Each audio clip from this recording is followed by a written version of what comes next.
mornings, gentle souls. It's another day in the pod-a-day week. Why am I doing this? Because I can. Because this is my creation, my show. Damn it. So, guess what's coming up 2 weekends from now? So not this Sunday, but the Sunday following this Sunday. 2 Sundays from now. The Manitoba Podcast Festival. Isn't that exciting, kids? Have you ever been to a podcast festival? Do you know what a podcast festival entails? Let me tell you. I went last year because I'm always interested in expanding the brand of SeanGeek and getting word out there for the podcast. But interestingly enough, and I'm gonna tell you what comes out of the Manitoba Podcast Festival. It's what you get for going to such an event. Now, if you're someone that listens to podcasts, you definitely need to get out to this thing. You're going to meet a bunch of local podcasts that you probably may not know about, or you may be fans of. You're going to get to meet all of us. We're going to be there. If you're a podcaster, you should be at this festival. And if you want to meet your podcaster, if you want to meet your favorite team, your favorite show, we're all going to be there, man. It's worth checking out. Sam, Stefan, and Roger, they put a really great get-together. It's over at the Park Theater, which, if you're at all familiar with Winnipeg, is a great venue on Osborne Street. That also is an amazing venue. It's an amazing piece of, I don't want to call it local architecture, but local, well, actually, Eric's been redoing the place, so it actually looks pretty freaking awesome. But it's a local staple of Winnipeg, and if you're from Winnipeg, you have to have gone there. It's just one of those things you just have to do. And that's where we're going to be. Now, if you're a podcaster, so if you like podcasts, this is the place to go to. You're going to enjoy the heck out of it. You're going to have a lot of fun. You're going to meet, your favorite people. You might even have the opportunity of being on your favorite podcast. What? That's right. We're going to have tables set out. I think the general idea is we're all going to be podcasting. I know we at SeanGeek are going to be doing a semi-live podcast. We're going to, looking at some software and seeing if there's any way we can actually, through Podbean, do a live show. So I'm going to be trying to set that up, and hopefully that works. We might be podcasting from multiple avenues, using multiple avenues to get the podcast out. We might Facebook Live. I'm not really sure, but stay tuned. Follow us on Twitter, on Instagram. Instagram's usually where I go first. SeanGeek Podcast on Instagram. And check out the show, man. It's going to be a great show. I'm really excited. I almost feel like I'm getting ready for a gig, like a musical gig with the band, because I got my right-hand man, Geek, fast fingers, whatever you want to call that guy, the studio wizard, the master of the bass, is going to be there with me, and I'm hoping we have more of the SeanGeek podcast crew. So what if you're a podcaster, though? What do you get out of this event? When I went last year, I went to meet local podcasts because at the time my local listenership was very low. For some reason, my audience is focused primarily not in Manitoba. So I went there to meet people and see other people that do what I do. And the thing that came out of that the thing that I remember realizing the most was we have a lot of podcasts in the city, and I don't know about any of them. So this is also meant to build awareness. How do you know what's going on in this city, podcast-wise? There's tons of podcasts in the city. So I discovered a whole bunch at the festival last year. In fact, there's a whole bunch that I listen to now regularly because of what I met there. And then we also had a series of post meetings afterwards. And, I became fans of other ones. Beers with Bras is one of the standouts for sure. What a great little show. But I also get to meet Stephen Richards. Stephen Richards? No, Stephen. Yeah, you're going to hate me now, Stephen. Anyway, he's one of the organizers. And I listened to his podcast as a result of that. Now he's getting thick and sweaty. It's a new podcast with his love. And it's pretty damn funny. He's a funny guy. He's got natural timing and paired up with his partner. Just gold. Absolute gold. So what came out of that last year was not only did I meet a bunch of local illustrious podcast people, but I also was able to expand my audience. So if you're looking at this purely from a marketing perspective, purely from numbers, the business side of it, I was able to expand my audience. So now I actually have Manitoba listeners, which is really great. I think I had like 2 Manitoba listeners before, and one of them was probably Todd Geek himself. But now I actually have a Manitoba audience, which is great. So I put myself in the faces of people, and yeah, man, it's great. It's a great way to get an immediate local audience, but you also learned a lot.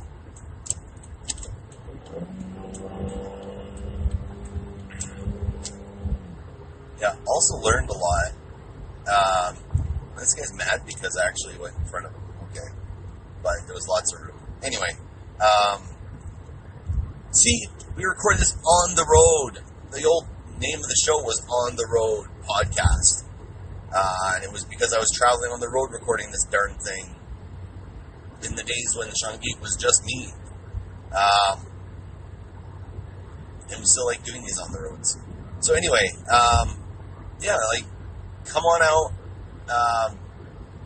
Obviously, I think the big guy, Sam Thompson, Which Police Radio, he's the guy that I met last year. Now, I've listened to his show a bunch of times before that. And he's like, you know what?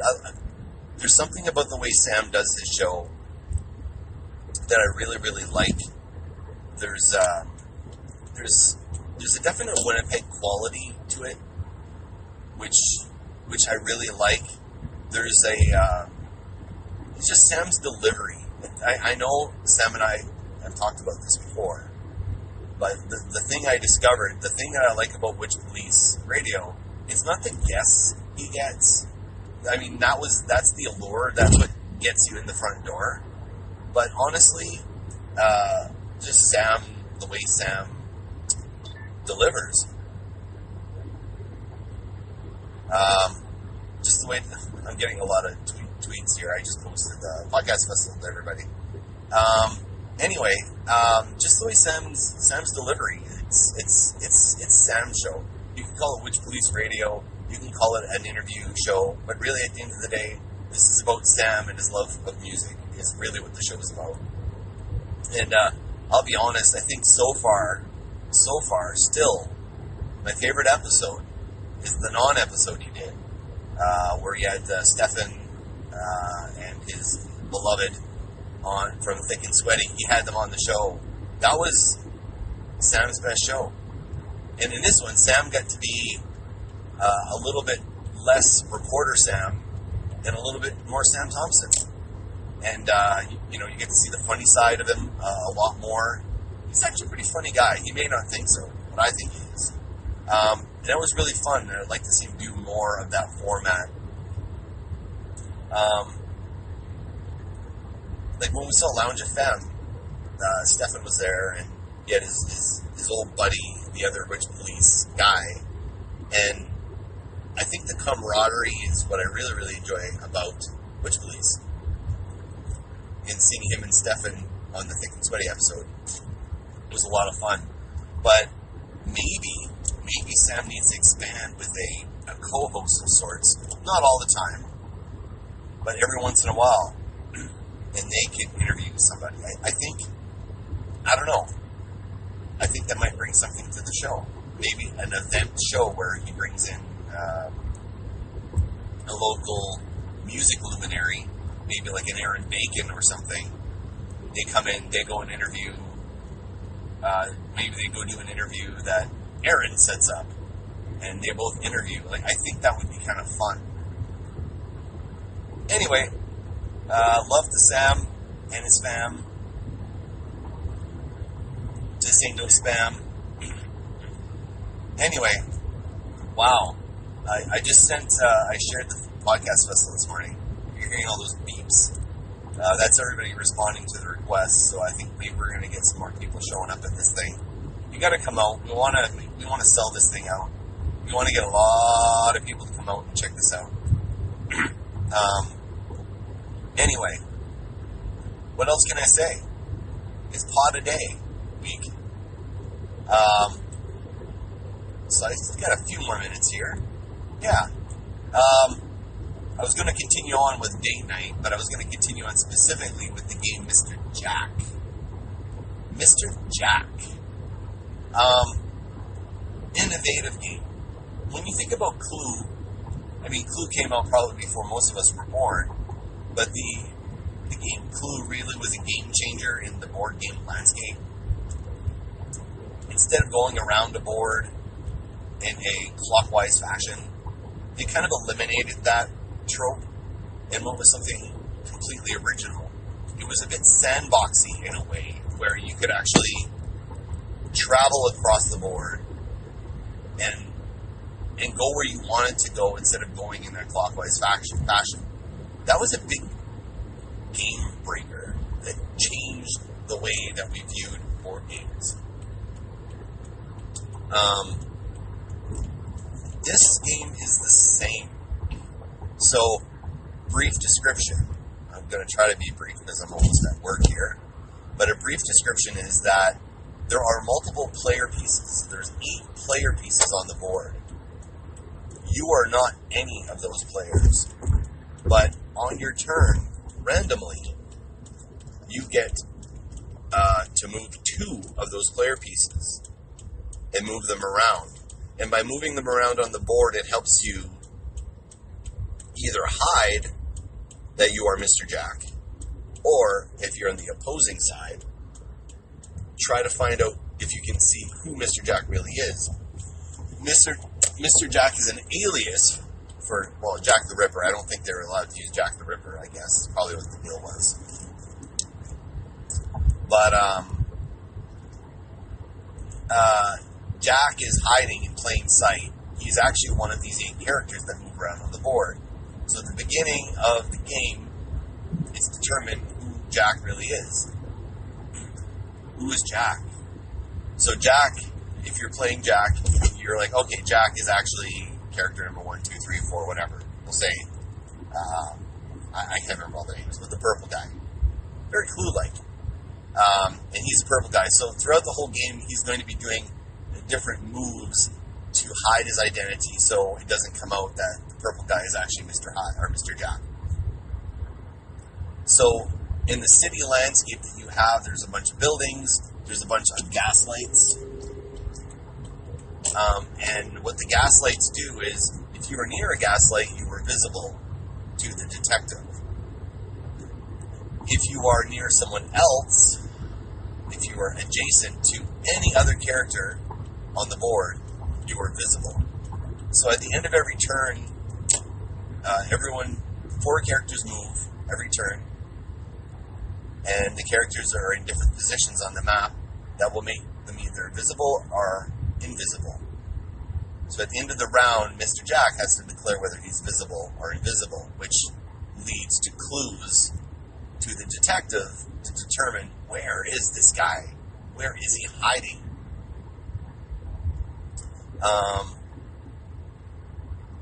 So you may say, okay, well, he may say, well, this round I'm invisible. So if you look on the map, you look at all the characters where they are, maybe only 2 of the characters are invisible. So you know it's got to be one of those 2 characters. It's got to be one of those 2. So then you're going to maneuver on every turn. The detective is going to maneuver these characters around to take his 2 remaining characters and try to make one of them visible and one of them invisible to narrow down who Mr. Jack is. Meanwhile, Mr. Jack is going to keep trying to hide his trail so he cannot be found. The game ends when a false accusation is made by the detective, or the game plays out, there's only 8 turns, or Mr. Jack escapes the map through one of the 4 corners of the map, 2 of which have placed barricades against them. And that's pretty much it. Each of the characters has their own power. And by power, I mean they do special things. One of the characters can move through buildings and has a movement of 4 versus the movement of 1 to 3 that everyone else has. One of the characters carries a lantern that is able to illuminate a line of sight. One of the characters is able to blow a whistle to get characters to run in his direction. Multiple characters to run in his direction. Sherlock Holmes is able to take a clue card. He's one of the characters. He gets a clue card which eliminates certain suspects from the call list of who might be Jack. Anyway, great game. Lots of fun.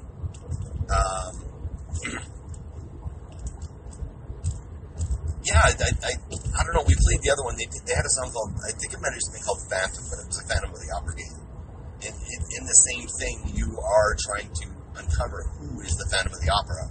Well, the Phantom of the Opera hides in the theater, so everything takes place in the theater. He's running around the theater trying to hide himself, and you're trying to uncover which one of the people in attendance is the Phantom.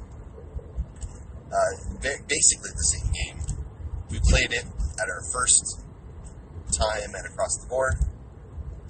Had a great time. We played that game. We played Splendor. We actually tried to buy Phantom of the Opera, but we were unable to secure a copy. But we did buy Splendor, and Splendor became one of our favorite games of all time. It's a toss-up whether it's the top game or the top 2 game or the top 3 game. It's always in that top 3 spot for us. And it's a quick go-to, quick game to play. I think that's all I got, guys. Just about at work here. So I'm going to sign off. I'm posting these a day in advance. So today is Tuesday, and I'll be posting this on Wednesday. So don't forget the Manitoba Podcast Festival, 2 Sundays from now at the Park Theater.